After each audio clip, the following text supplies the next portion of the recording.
आज का यह आयोजन मात्र एक विप्र फाउंडेशन का विप्रोत्सव सम्मान समारोह उत्सव कुलदीप जी को राष्ट्रीय उपाध्यक्ष बनाया, इसके खुशी में हम सब मिलकर के इनका सम्मान करें, इतने तक ही सीमित नहीं है। आप इस बात का अंदाज आपको लग गया होगा कि आज अनेक कार्यक्रम होने के बाद भी पूरे हिंदुस्तान से और पूरे राजस्थान के एक एक जगह से महत्वपूर्ण लोग आपके इस सामर में यहाँ पर उपस्थित हुए हैं, यहाँ बैठे हैं।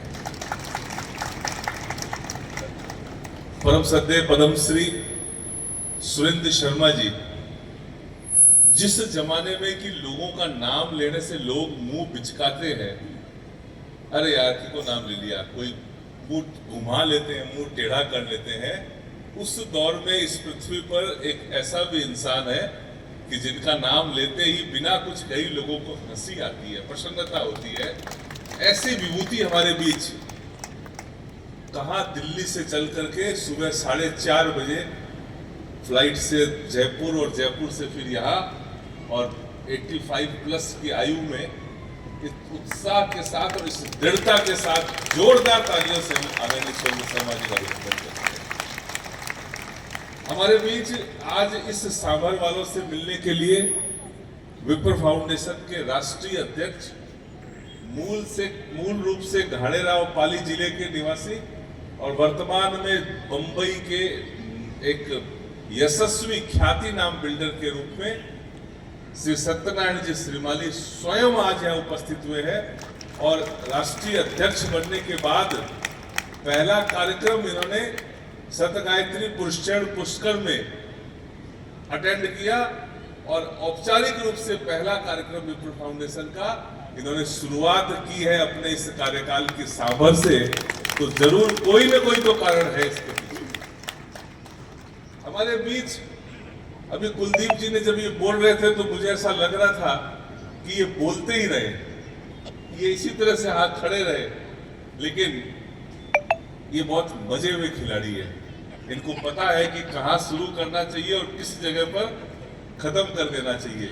इन्होंने एक बहुत महत्वपूर्ण विषय को छू करके और सीधे सीधे कह दिया कि ठीक है, आप सबको नमस्कार और मैं बैठ रहा हूं। ऐसे व्यक्तित्व के बारे में जो ये चर्चा कर रहे थे हरि प्रसाद जी शर्मा, मैं पिछले 10 वर्षों से ये कोशिश कर रहा था कि हरि प्रसाद जी शर्मा विप्र फाउंडेशन के साथ जुड़े, काम करें। हरि प्रसाद जी से अनेक बार मेरी मीटिंग हुई, मुलाकात हुई, बातें हुई, हर कार्यक्रम में आते, हर कार्यक्रम की प्रशंसा, लेकिन संगठन के साथ बोले मेरे मन में आज अचायड़ी है कि कोई भी ब्राह्मण संस्था के साथ में औपचारिक रूप से नहीं जुड़ूंगा, हम सबको मेरा सहयोग रहेगा। लेकिन ये ब्राह्मणों का निश्चय था कि यहाँ किसी संस्था, किसी संगठन, किसी चेहरे का विषय नहीं, विप्र फाउंडेशन तो वो मिशन है जो 2009 से निरंतर इस काम के लिए लगा हुआ है कि मेरे इस हिंदुस्तान में ब्राह्मण समाज अपनी अंगड़ाई ले उठ खड़ा हो और पूरे विश्व का नेतृत्व करेंगे। परशुराम ज्ञानपीठ बना और ईश्वर का पहला कि हरि प्रसाद जी शर्मा विप्र फाउंडेशन के श्री परशुराम ज्ञानपीठ के कार्यकारी अध्यक्ष के रूप में आज पूरा काम की कार्यकारी शब्द में इसलिए जुड़ा हुआ है कि बहुत वरिष्ठ हमारे हरि प्रसाद जी सहित हम सब की ये इच्छा थी कि इनको अध्यक्ष बनाया जाए और उन पर भी ये बात लागू थी कि वो किसी साथ जुड़ेंगे नहीं, लेकिन इन दोनों मनीषियों ने इस विप्र फाउंडेशन को आशीर्वाद दिया और वो अध्यक्ष बने और ये कार्यकारी अध्यक्ष के रूप में इस पूरे परशुराम ज्ञानपीठ का जो संचालन कर रहे हैं वो अभूतपूर्व है।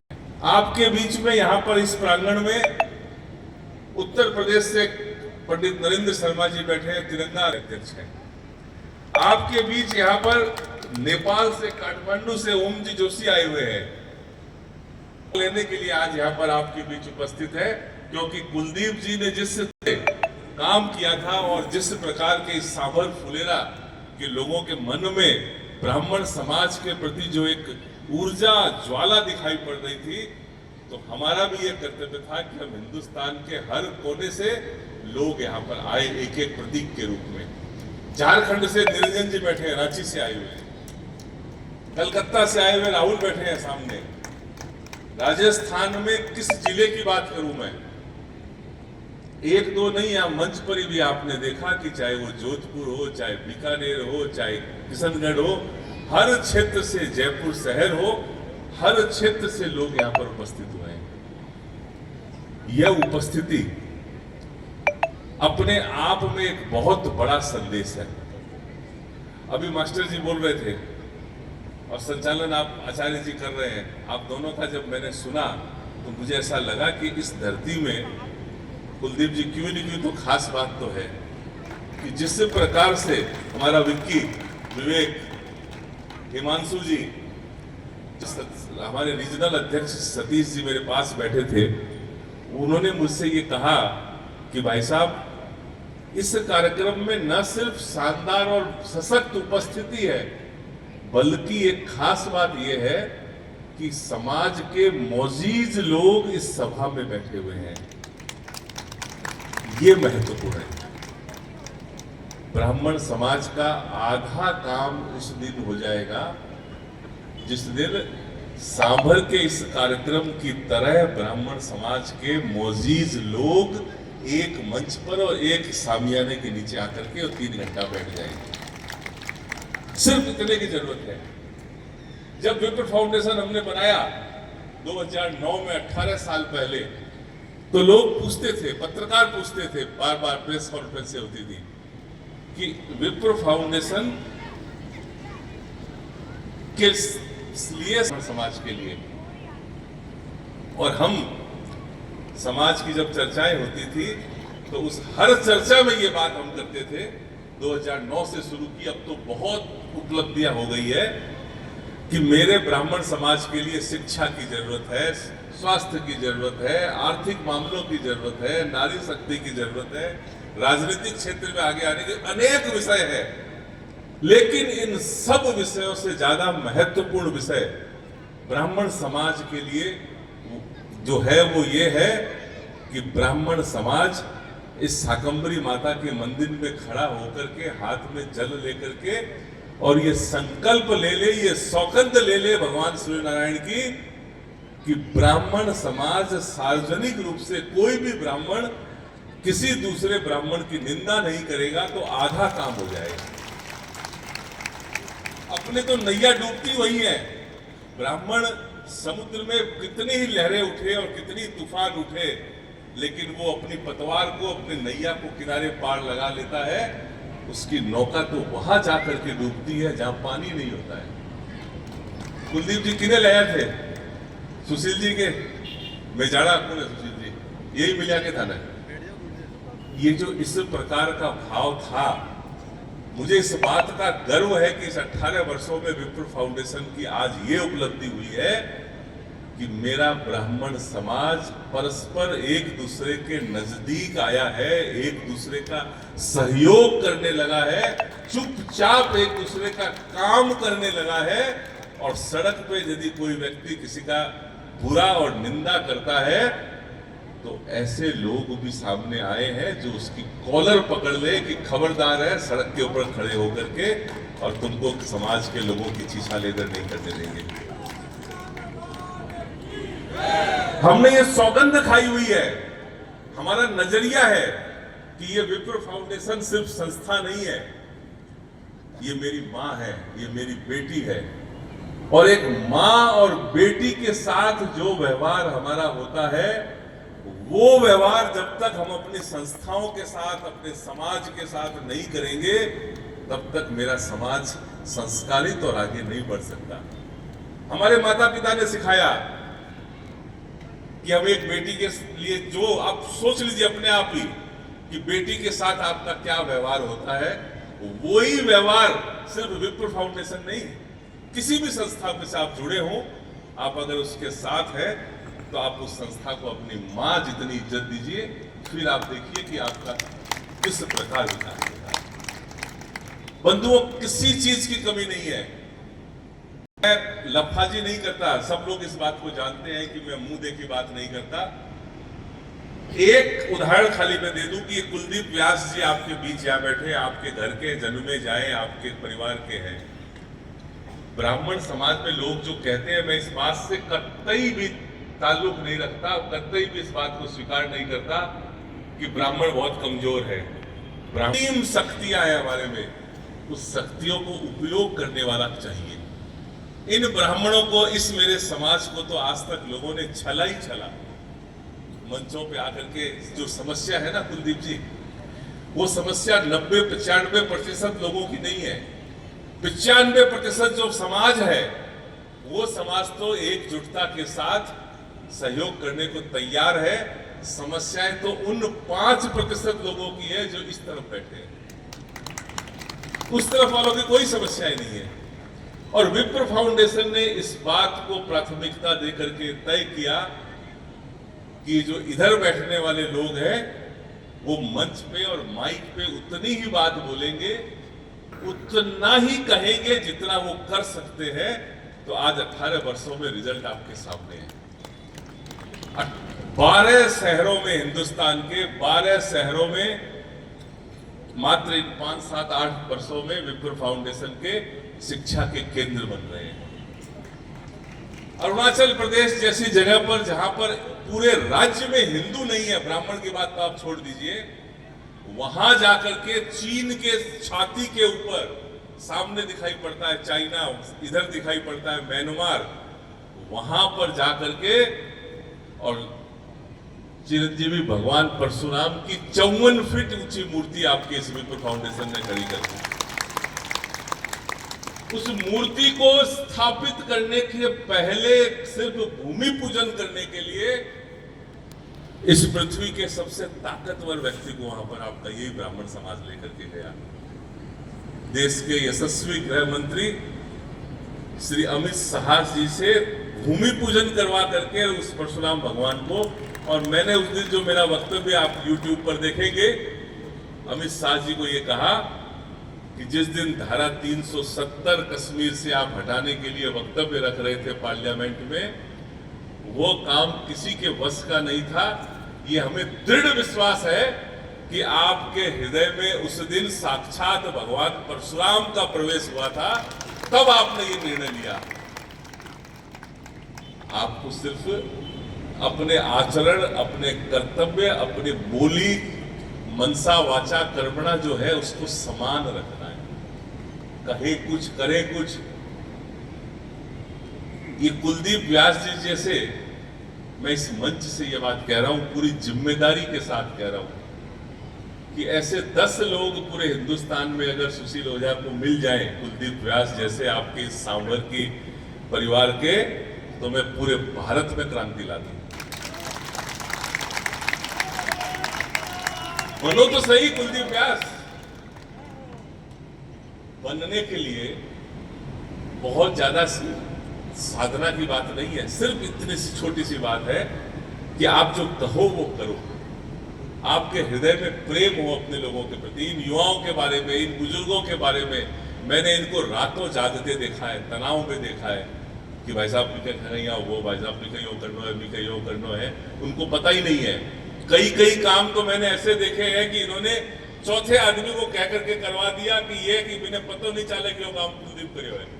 अपने लोगों के लिए ये प्यार और ये प्रेम आने की जरूरत है। कठिनाइयां, समस्याएं बहुत हो सकती है, मैं उस पर आज कोई चर्चा नहीं कर रहा। सब है हमारे पास डॉक्टर, चार्टर्ड इंजीनियर, राजनीतिक लोग, सब तरह के लोग हैं। एक बार एक साथ करिए, विश्वास करिए एक दूसरे पर, प्रेम करिए एक दूसरे से। गैरों से कहा तुमने, गैरों से सुना तुमने, कुछ हमसे कहा होता, कुछ हमसे सुना होता। आज तो बड़े सुनी विप्र फाउंडेशन को प्रोग्राम हो बड़े भाई साहब खां के बारे में बहुत उल्टू बोलिया, माँ के बारे में यह बोल दिया, अब बिकी ऐसी की तैसी। भाई साहब मैंने सुनी में वो था के बारे में बोल रहे हो, तो था ऐसी की तैसी, वो मेरे लिए यह बोलियो। हिंदुस्तान के 400 से ज्यादा जिलों में मैंने रात्रि प्रवास किया है, ब्राह्मणों के घरों में। 400 से ज्यादा जिलों में, ठेठ दक्षिण भारत से लेकर के और पूरे कश्मीर और पूर्वी भारत से लेकर के राजस्थान, पंजाब तक मैंने तो ब्राह्मणों में जो प्रेम और जो आत्मीयता देखी है, विप्र फाउंडेशन के प्रति जो प्यार देखा है, ये तो मैं बयान नहीं कर सकता। मैं आज इस अवसर पे आप सबसे आग्रह करना चाहता हूं। मैं ऊपर ऊपर की बातें इसलिए कर रहा हूं कि बहुत ज्यादा गंभीर बात करने की आज मैं जरूरत नहीं समझता हूं। हम मिलेंगे, फिर बातें करेंगे। विप्र फाउंडेशन शिक्षा, स्वास्थ्य और संस्कार पे काम कर रहा है। ये जो इतनी बड़ी संख्या में माताएं यहाँ बैठी हैं, ये सिर्फ यहाँ कार्यक्रम में भीड़ बढ़ाने के लिए नहीं आई है। आपका इस कार्यक्रम में बहुत बड़ा महत्व है। इस ब्राह्मण समाज की सबसे बड़ी समस्या अगर अभी कोई है आज, तो वो समस्या है हमारे बच्चों के रिश्तों की, संबंधों की। आप सब ब्राह्मण हैं, इस ये परिचय आपका। सबके गले में केसरिया दुपट्टा डाला हुआ, सब एक जैसे एकाकार, ठेठ पीछे तक लोग खड़े हैं, बाहर तक लोग खड़े हैं, टीवी स्क्रीन लगे हुए हैं, लेकिन सब एकाकार। अभी कार्यक्रम खत्म होगा और कार्यक्रम खत्म होते ही हम 25 गुटों में बटेंगे। कोई बात से बढ़ करके खर्चा करके बच्चों को पढ़ाते हैं बड़े बड़े इंस्टीट्यूट में, और लड़कियों के मामले में तो और ज्यादा कि हम अपनी बेटी को पढ़ाएंगे, पेट काट करके उसको पढ़ाते हैं। ऐसी अनेक महिलाओं को मैं जानता हूं कि वो बच्चों की फीस जमा देने के लिए उनके पास दो ऑप्शन है। तबीयत खराब है उनको गंभीर बीमारी लगी हुई है, लेकिन फिर भी वो डॉक्टर की फीस लग जाएगी, वो नहीं डॉक्टर को दिखा करके पहले फीस जमा देती है, और खुद रामदेव जी का, गणेश जी का, हनुमान जी का कलेवा बंधा करके, मोली बंधा करके, चप्पल छोड़ करके, और वो अपना काम निकालती है कि मेरी बेटी पढ़ दे। अब जो बच्ची पढ़ती है, वो बच्ची डॉक्टर अगर बनना है उसको, तो वो किसी भी सूरत में 35 साल से पहले डॉक्टर नहीं बन सकती। और हमारे मन में यह है कि मेरी बेटी जितना इधर उधर चल रहे हैं, उनको भी 5 मिनट के लिए खाली बैठ जाओ, कोई थोड़ा डिस्टर्ब सीएस कर ली, तो हम जा करके बोलते हैं कि साहब माँ के छोरी है ब्याह लायक, माँ के बेटो है ब्याह लायक, बेटा है मेरे शादी की जितना, उसने सीए कर लिया है, और मैं खंडेलवाल हूं। कोई खंडेलवालों में सीए लड़का हो तो बताओ। कोई कहेगा कि मैं गौड़ हूं, कोई गौड़ों में कोई लड़की हो तो बताओ। साहब मैं सारस्वत हूं, और सारस्वत में भी हम लोग 2 तरह के सारस्वत होते हैं राजस्थान में। ये फतेहपुर से इस तरफ वाले बीकानेर, गंगानगर, मानगढ़ वाले अलग सारस्वत है हम लोग, और उस तरफ वाले अलग सारस्वत है। हमारे आपस में मैं थाके सागे रोटी खा ली, आप माँ के सागे बैठ के रोटी खा लिया तो हमारे न्यात पार कर दे। ये सच्चाई बता रहा हूं मेरी अपनी समाज की। मेले लगते आज भी मर जाए घर में कोई, तो दुख करने वाले घर में दुख मरने का से ज्यादा ये चिंता हो जाती है कि अब हमको 2000 लोगों को बुला के जिमाना है और घी पिलाना है। घी के थालियां ले करके और रील बनाते हैं कि देखो ये घी आया है, इतना रुपया किलो का आया है, खेत बेच करके, खेत को गिरवी रख करके, और हम ये सब काम करते हैं। अब हमने जब कहा कि कोई खांडल हो तो बताओ, कोई गौड़ हो तो बताओ, कोई सागदीपी हो तो बताओ, बच्चियां तो है नहीं या बच्चे तो है नहीं, छोटा सा समाज है, जॉब ऑप्शन है नहीं। साल 6 तो निकल गए, साल में पर निकला, 6 महीना निकले, फिर हम धीरे धीरे शुरू करते हैं कि सीए लड़की के लिए, सीए लड़का जो हम कह रहे थे, अब हम कहते हैं कि देख लो कुलदीप जी, आपने तो कोई जरूरी थोड़ी है कि कोई सीए ही हो, तो बेटी को जाके नौकरी थोड़ी करनी है। कोई खाते पीते घर वाला हो, अच्छा घर हो, परिवार, तब तो उसमें कर लेंगे। आप देख लो, बड़ी चतुराई से हम अपने बच्चों के साथ चालाकी करते हैं, उनके भविष्य के साथ, उनके जीवन के साथ। उसके लिए जो हम सीए ढूंढ रहे थे, वो सीए ढूंढना इसलिए बंद किया कि मुझे मेरे ज्ञात में शादी करनी है। तो हमने ये कह दिया कि सीए की जरूरत नहीं है, हमको तो कोई भी चलेगा, अच्छा घर होना चाहिए। तब तक मेरी बेटी की उम्र हो गई 32 साल, 31 साल, 33 साल, और उसके बाद में जब वहां भी नहीं मिला, तो हमने शुरू किया कि भाई ब्राह्मण समाज में कोई हो तो देख लीजिए। तब तक उसकी उम्र हो गई 35, और हमको पता चला कि हमारा बेटा या बेटी इस चिंता में, इस डर में कि ये मारले घरवाड़ा कहाँ हमको ले जाके बांध आएंगे, उन्होंने खुद ही कुछ न कुछ तय कर लिया। किसकी गलती है इसमें? बच्चों की गलती है। फिर हम क्या करते हैं? फिर मैं आता हूं मेरे पर, मैं बात लग जाए बुरा, अगली बार मत बुलाना मुझे, मत जीवाना। आपका बच्चा, मैं ब्राह्मण समाज के सब न्यात के बच्चे, दूसरे धर्म के लोगों में शादी हुई हुई आपको एक एक नाम बता सकता हूं। किसी का कम होगा, किसी का ज्यादा होगा। इस चिंता पर कब चिंता की? समाज का जब मंच लगता है तो हमारे पास टाइम नहीं होती है। लोग कहते हैं कि साहब बहुत देर होगी, अब तो मुख्य अतिथि जी या मुख्य वक्ता जो आए हैं उनसे निवेदन है कि वो 2 मिनट में अपनी बात समाप्त कर ले, क्योंकि सांस्कृतिक कार्यक्रम होने वाला है। तो भाई हम जो बात कह रहे हैं असांस्कृतिक बात थोड़ी कह रहे हैं, हम भी तो सांस्कृतिक कार्यक्रम भी रख रहे हैं कि सब जीवन की टाइम हो गई। आज के ऐसे हजारों, मैंने ऐसे ऐसे बायोडाटा है मेरे पास कि उन बेटियों का बायोडाटा जब पढ़ते हैं ना, ऐसे सुंदर बच्चियां कि आप देखो तो आपका मन करे कि इस बेटी को देखते रहे और इसको खूब आशीर्वाद दे भगवान। 1-1 करोड़ रुपए महीने, साल का पैकेज, 40 साल की उम्र, 45 साल, 38 साल, विश्व में बड़े बड़े पदों पर नौकरियां कर रहे हैं बच्चे बच्चियां, शादियां नहीं हो रही। बच्चों से पूछे, आज ये परिस्थिति आ गई है। ये मैं जितनी बातें आपसे कह रहा हूं, कल कोई ये भी कह सकता है कि ये बाहर से आकर के, शहरों से आकर के ये बातें कह रहे हैं, वहां के गांव में तो ये समस्याएं होनी, थाकेठ भी वह समस्याएं हैं और शहरों से ज्यादा आपके यहाँ है, मैं जानता हूं। हम जिस प्रकार से जो ये समस्याएं बढ़ती जा रही है धीरे धीरे धीरे धीरे, विनम्र निवेदन है मेरा हाथ जोड़ करके कि क्या हम इतना नहीं कर सकते कि ब्राह्मण ब्राह्मण के साथ शादी करे?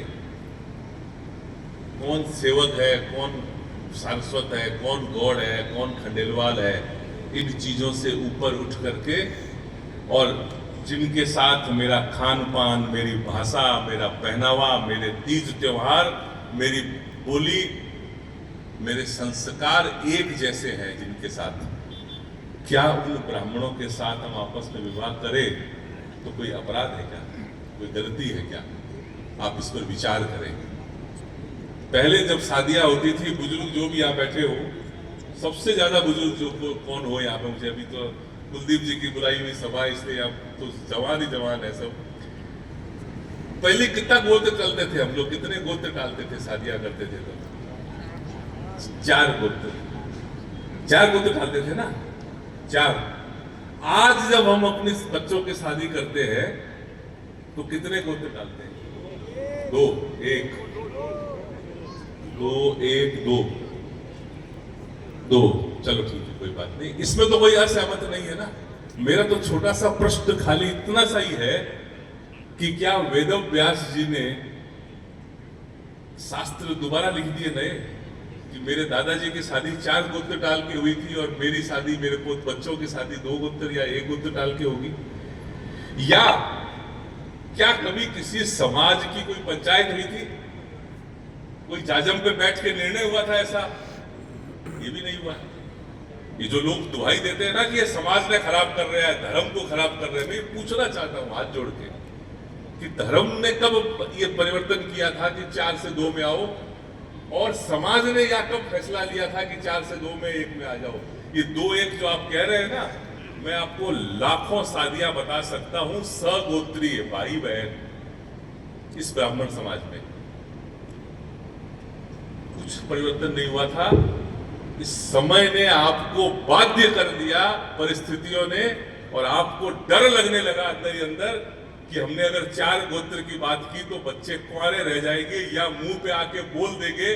इससे बढ़िया आप खुद ही घर बैठे बैठे फैसला ले लिया कि 4 से 1 में आ जाओ। तो मैं आपसे प्रार्थना करता हूं कि जाग जाइए और घर बैठे बैठे ये भी फैसला ले लीजिए कि मेरे ब्राह्मण समाज के बेटे और बेटियां, जिनकी खान पान, भाषा, बोली, पहनावा, कपड़े, संस्कार, संस्कृति, तीज त्योहार एक जैसे है, हम उनके साथ अपने बच्चों की शादियां करेंगे करेंगे करेंगे, नहीं तो पछताएंगे आप। इस प्रकार के सामाजिक निर्णय हमको लेने पड़ेंगे।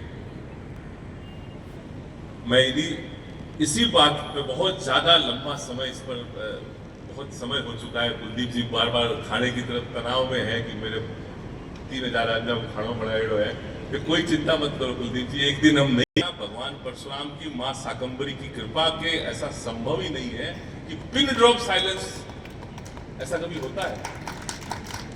मैं आपसे निवेदन करना चाहता हूं कि ये माताएं जो बैठी है, आप इस मुद्दे को भी उठाएं और इस मुद्दे को भी आप देखें कि ये जो संस्कारों का ह्रास हो रहा है समाज में, जिस तेजी के साथ, इसको भी कौन रोकेगा। ये राजनीति वाली जो बातें हैं ना, आप चिंता छोड़ दीजिए।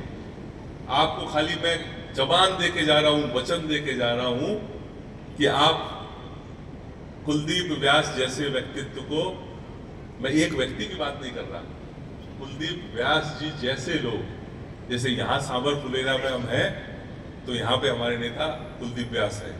इस बात को खाली आप मन से स्वीकार कर लीजिए, इनकी आवाज के साथ इनके पीछे खड़े रहिए। बाकी राजनीति जो है ना, ये हमको खूब बात समझ में आती है, आप चिंता मत करिए। ये पर्चियां ले करके जाके दरबार में खड़े होने वाले लोग हम नहीं है। हमको पता है कैसे काम करवाया जाता है, कैसे किया जाता है। अरे आपके भाई को तो मेरे से भी ज्यादा पता है। ये चिंता तो आप करिए मत। चिंता इस बात की करिए आप कि ये जो संस्कार तेजी से घट रहे हमारे, कहां जाएगा ब्राह्मण समाज। हमारे मन में तो ये है कि यार ब्राह्मणों का तो देखो सम्मान कम हो गया, बामणा ने कोई पूछा ही को नहीं। एक बार थोड़ा सा ये भी विचार करो कि हम जब घर से निकलते हैं तो हमारी इच्छा होती है कि जो मिले वो ये बोले, पंडित जी प्रणाम, और पंडित जी ने स्वस्ति वचन भी कोने आवे।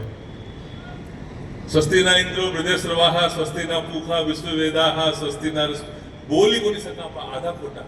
अरे आम आदमी की तो बात छोड़ो, आचार्य लोग, पुरोहित लोग खोटा बोलते हैं। कहां जाएगा संस्कार, कहां जाएगी संस्कृति। इस पर आप विचार करें, इस पर चिंतन करें। ये जो मोबाइल वाला मामला अड़ंगा है, ये महिलाओं के लिए मैं कह रहा हूं बार बार, इसलिए कि आप बड़ी संख्या में बड़ी गंभीरता से सुन रही हैं। ऐसे ऐसे हम रोज देखते हैं कि लोगों के यहाँ जाते हैं, लोग बड़े गर्व से बताते हैं कि मेरे छोरे के फेसबुक में 5000 फ्रेंड है। मैं सोचता हूं, मैं छोड़ो, कुलदीप जी भी सोचता होगा यह बात, तो 5000 तो आते ही को नहीं। मेरे तो छोड़ो 5000 की बात, मेरे पूरे 59 साल के जीवन में 2 मित्र भी मुझे नहीं है अभी तक तो मेरे, जिनको मैं वास्तव में मित्र मान सकूं, जो कृष्ण और सुदामा जैसा मित्र हो। ऐसे तो मेरे जीवन में 2 ही नहीं है। और बच्चे कह रहे हैं कि हमारे 5000 है। कौन है 5000, थोड़ा पता तो लगाइए आप। घरों में जाते हैं तो घर वाले ढूंढते हैं, पूछते हैं अतिथियों के आने के बाद कि बेटी कट है आगे के। रात को 10 बजे भी कहीं जा रहे हैं तो वो पूछ रहे हैं, रात को 12 बजे पूछ रहे हैं कि बेटा कहाँ है, आ गया क्या। घरों में जा रहे हैं तो बेडरूम के अंदर हर घर की ये स्थिति हो गई है। ऐसे में हाथ तो जोड़े, ज्यादा नहीं तो हम हाथ तो जोड़े। हम छोटे छोटे आजकल शादियों में जाते हैं, दुल्हन जो बैठी है, अब हम लोग की शादी हुई जब हम लोगों ने ये सुना कि साहब ननिहाल से कहां से कपड़े आते हैं, वो चुनरी की साड़ी, उसके ऊपर दूसरी साड़ी, बाप रे दुल्हन या मारली बैठी है, दुल्हन इतनी सी थी भी, टाइम सी वगैरह नहीं, वो चुनरी की साड़ी, उसके ऊपर वो भारी वाली साड़ियां, वो साइड में लगाया हुआ, मतलब जो परंपरा के हिसाब से कि जान निकल जाए। आजकल क्या हो रहा है, शादियों में जाते हैं ग्रे हमने बनवाया है, आजकल डिजाइन चल रही है, ट्रेंड चल रही है, ये तो बता रहा है, इंग्लिश कलर है ये आपने। लेकिन मैं इसमें भी आपका दोष देता हूं। कभी बच्चों को बताया आपने कि भाई ये रंग क्यों पहनाया हमने, चुन्नी क्यों लाए हम ससुराल से, क्यों हमने ये कपड़ा लाया, क्यों हमारे किसी मृत्यु जब होती है तब क्या परंपराएं हैं, किसी को बताई। क्या आपने बताया कभी बेटी को कि तुमको शादी में लाल जोड़ा लाल चुनरी हम इसलिए पहनाते हैं कि लाल रंग प्यार प्रेम अनुराग प्रीति का रंग है। बेटी को वहां बिठा करके हम ये शिक्षा देते हैं कि आज के बाद तुम सिर्फ और सिर्फ प्यार प्रेम अनुराग और प्रीति में डूबी रहना। आजकल हो रहा ना कि साहब मांगे तो बच्ची गई फर्स्ट नाइट वही को नहीं बिके पहले। और पीला किसको कहते हैं? लाल रंग की चुनरी के बीच में 25% हिस्सा गोल रंग का बसंती कलर का एक चक्कर बना होता है, उसको ही तो कहते हैं ना पीला। वही तो पहना के जलवा पूजा कराते हैं। क्यों? ये जिनको आप मूर्ख समझते हैं बूढ़े लोगों को, इन्होंने बताया कि आज तक तुम जो अपने पति के साथ प्रेम में डूबी हुई थी, अब इस प्रेम का 25% हिस्सा त्याग करो, बलिदान करो, मेरा रंग दे बसंती चोला। और इस बेटे को बेटी को जो बच्चा तुम्हारे हुआ है, ये 25% हिस्सा तुम अब इस बच्चे को दो और अपने पति के 25% हिस्से को कम करो। ये इन कपड़ों का महत्व है।